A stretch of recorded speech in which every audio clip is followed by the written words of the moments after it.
Unión de Educadores de la Provincia de Córdoba, junto a los docentes en defensa de la educación pública. Construir la patria grande, un desafío del portal ALBA. Desde el 2004 difundimos principios de la Alianza Bolivariana.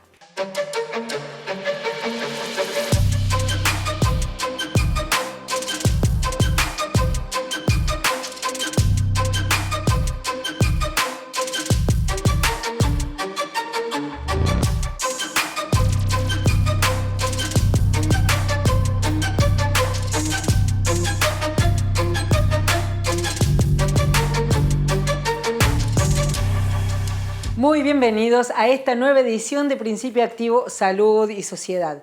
Un espacio, un programa en el que los convocamos para que juntos podamos debatir sobre la realidad, para que juntos podamos construir comunicación colectiva, para que pensemos la comunicación como una construcción justamente más allá de los medios hegemónicos y de la forma hegemónica de pensar la vida y de pensar todo lo que nos rodea. Justamente por eso hoy lo vamos a tener de entrevistado a Fernando Borroni.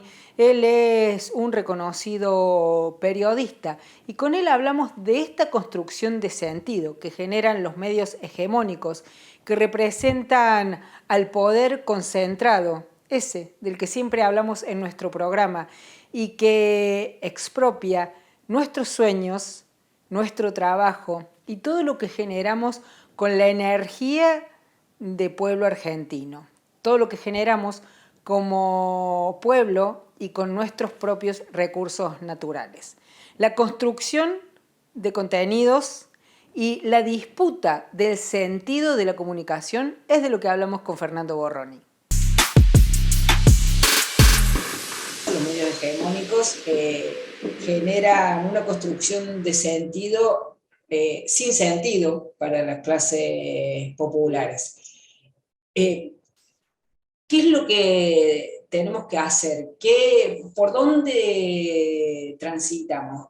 Porque claramente a la gente no le interesa, o a la gente en general, o nos creemos que no le interesa y no les convocamos a generar contenidos. Y también por ahí caímos en la cuestión de, bueno, como los medios hegemónicos nos alejan de la realidad, la gente va a votar mal. Mira, yo creo que eso tiene muchas aristas. Sí. Primero creo que tenemos que conocer el territorio en el que queremos comunicar.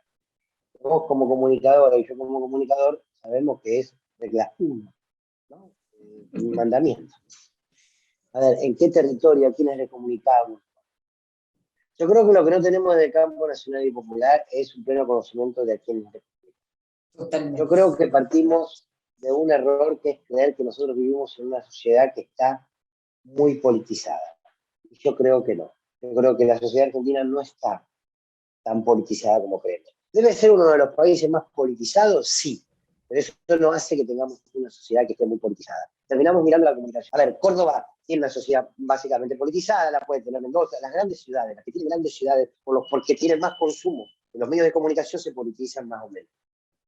O son víctimas de la despolitización de los medios. Ahora bien, yo creo que nosotros no tenemos una sociedad que discuta la comunicación, discuta la política o utilice los lenguajes que nosotros utilizamos. Entonces, si nosotros lo primero que hacemos, si no hacemos como primera medida analizar el territorio, nunca vamos a poder entender cuál es el lenguaje que tenemos que usar para ese territorio. Y eso es lo que nos está pasando. Nosotros hablamos un lenguaje que está alejado. Yo tenía una querida colega que hace el programa conmigo en la 990, Bretaña García, que hace unos días estuvo en Jujuy, y justo se estaba dando toda la discusión del fondo y de la interna del gobierno, y ella me decía, en donde ella estaba, en Jujuy, no tienen la más pálida idea, y los que tienen ni idea no les importa nada, tienen otra realidad. Se levantan a las 5 de la mañana, se van a la punta del cerro con la llama, laburando, bajan al atardecer, o sea, no, y esa gente vota. Y nosotros, a esa gente, las discusiones que damos acá, con las grandes ciudades, no les llega y no les importa, y está bien. El tema es qué hace la política, qué hace la comunicación territorialmente en esa provincia, con esa realidad, con lo que viven para discutir política. Si yo quiero discutirla, si yo quiero discutir, insisto, las grandes ciudades nos podemos permitir algunos lenguajes comunes de las grandes ciudades, pero en otros sectores de la Argentina, es la política que se vive. Entonces, tenemos una lógica centralista y unitaria, donde creemos que, yo estoy muy en contra de esta idea de que Clarín instala la agenda y Clarín convence a los argentinos. Sí, Clarín es muy responsable, sí, claro. Por supuesto que Cristina sacó 54% de los votos. Clarín era Clarín, lo puso a Macri en la presidencia y perdió con Alberto con el 48% de los votos. ¿Por qué? Porque más temprano que tarde la realidad le gana a los medios. Que se hace. Entonces, la batalla cultural, la disputa comunicacional, es tratar de entender el territorio en el que se vive, escuchar al territorio en el que se está, entender lo que necesitan, entender el lenguaje,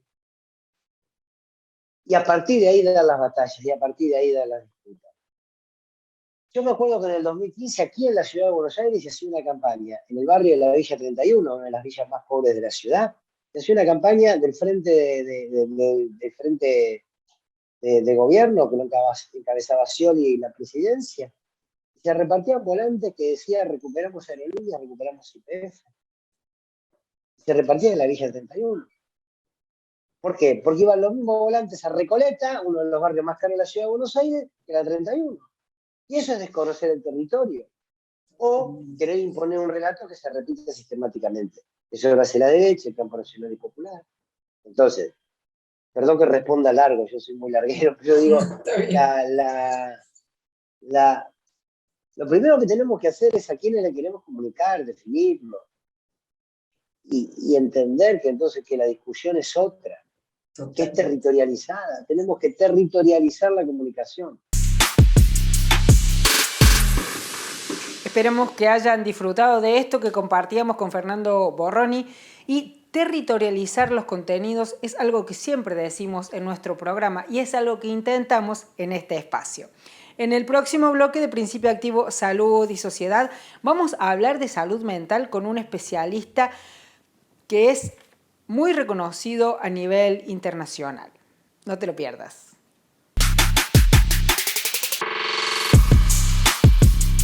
Unión de Educadores de la Provincia de Córdoba, junto a los docentes en defensa de la educación pública. Obra social del personal de la industria gráfica de la provincia de Córdoba. Defendemos el sistema solidario de atención de la salud. La salud es un derecho, no un negocio. Tengo una propuesta súper interesante para ustedes. Carnes Vikingo, la mejor carne de las Sierras Chicas. Si vas por la E53, una parada obligada.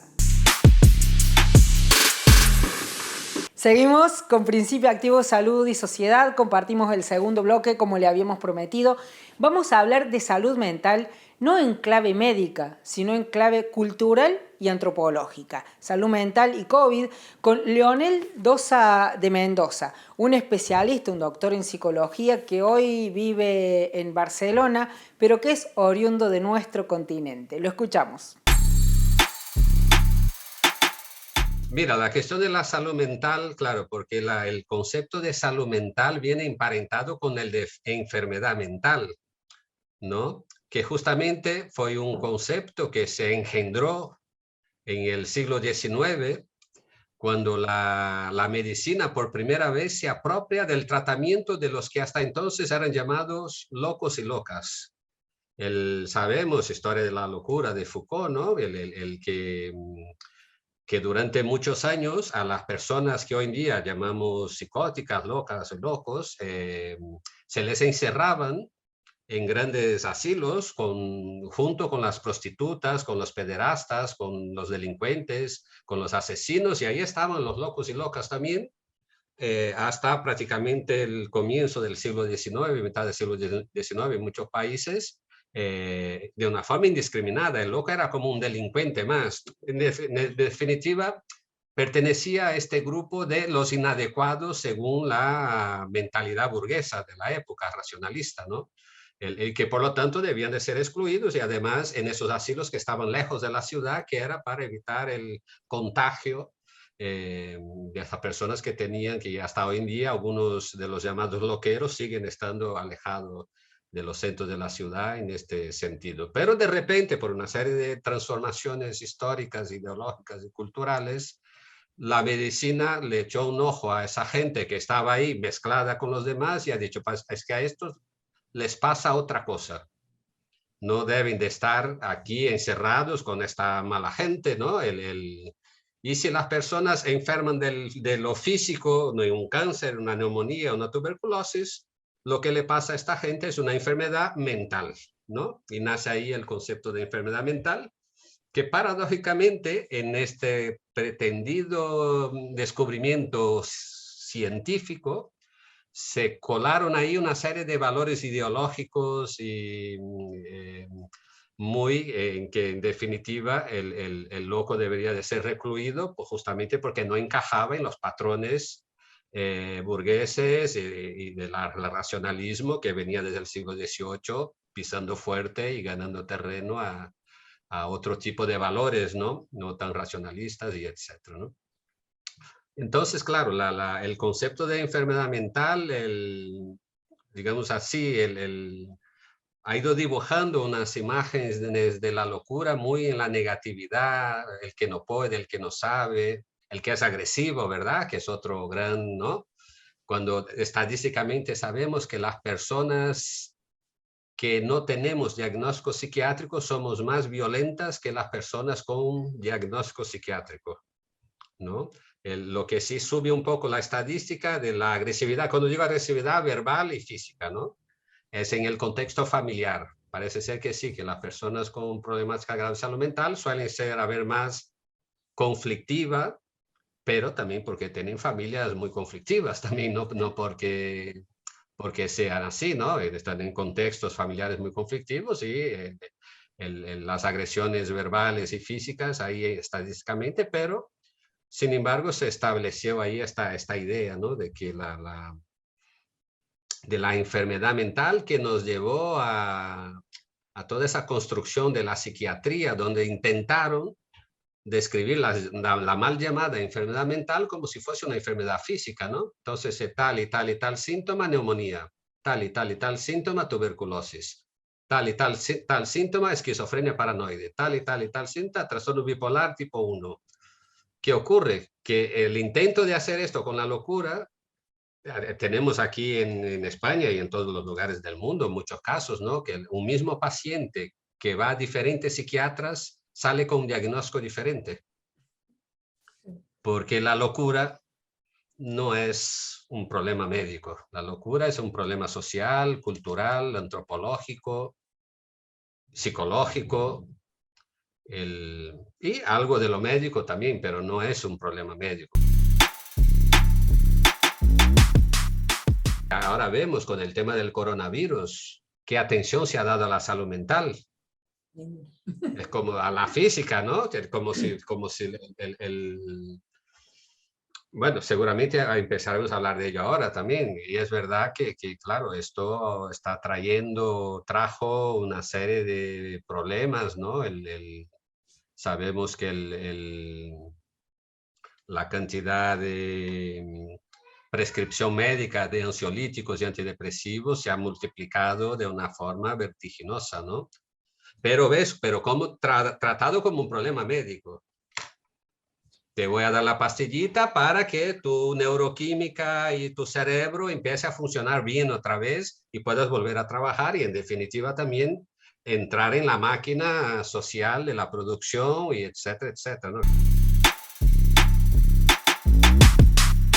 Nos pareció súper interesante esto que hablábamos con el doctor Leonel Dosa de Mendoza, brasilero, en esta clave de mirar la salud mental en un conjunto, en clave social y una alarma, una alerta que muchos psicólogos, muchos especialistas en salud mental hablan de lo que significa el post-COVID en este tema de salud mental, que son muy pocos los que están viendo y los que están tratando de resolver. Otro tema pendiente a nivel humanidad y a nivel de nuestra patria. En el próximo bloque de Principio Activo, Salud y Sociedad, con Melissa Luc compartimos la columna de Economía Feminista. Tenemos el orgullo de ser parte de esta gran familia de Canal 10 que hoy cumple 60 años. Gracias por ser el canal que nos refleja como cordobeses, que nos da la posibilidad de mirarnos a los ojos.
Unión de Educadores de la Provincia de Córdoba, junto a los docentes en defensa de la educación pública. BM Consultorios Odontológicos. Somos un equipo de odontólogos formados para prevenir y cuidar tu sonrisa. Te cuidamos, nos cuidamos. Obra social del personal de la industria gráfica de la provincia de Córdoba. Defendemos el sistema solidario de atención de la salud. La salud es un derecho, no un negocio. Tercer y último bloque de Principio Activo, Salud y Sociedad. Seguro que llegaron hasta acá para escucharla a ella, nuestra magíster Melissa Luc, para hablar de economía feminista, algo que es fundamental de incorporar en nuestra forma de pensar para que el mundo sea completo y tengamos una mirada inclusiva. Le escuchamos.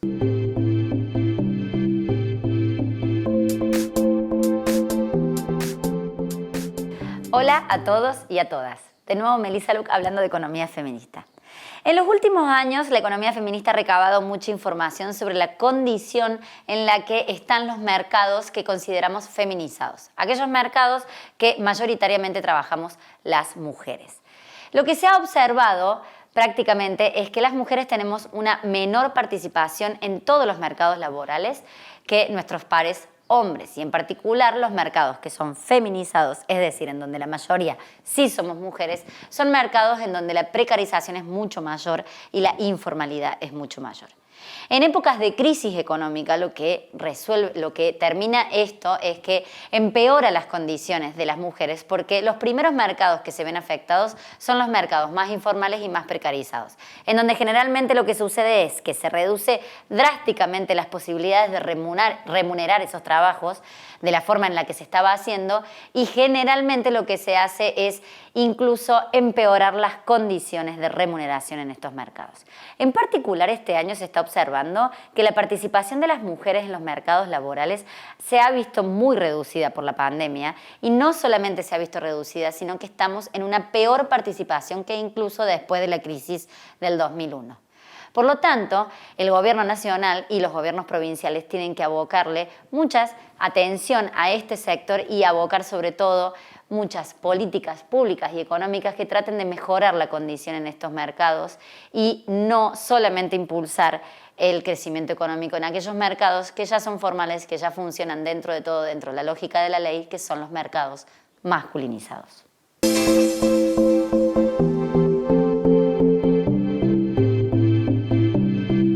Hoy, como reflexión para el cierre de este programa, trajimos una frase de Leopoldo Marechal, una frase que tiene que ver con la esperanza, con el trabajar colectivo, con las salidas colectivas como únicas posibles a la hora de enfrentar problemáticas. Una mirada que tiene que ver con la esperanza y con el amor, que pone en clave de solidaridad esto que tiene que ver con el trabajar para salir adelante. Las comparto.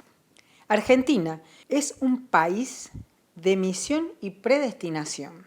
Y ciertamente, las naciones predestinadas tienen un ángel que las defiende allá arriba.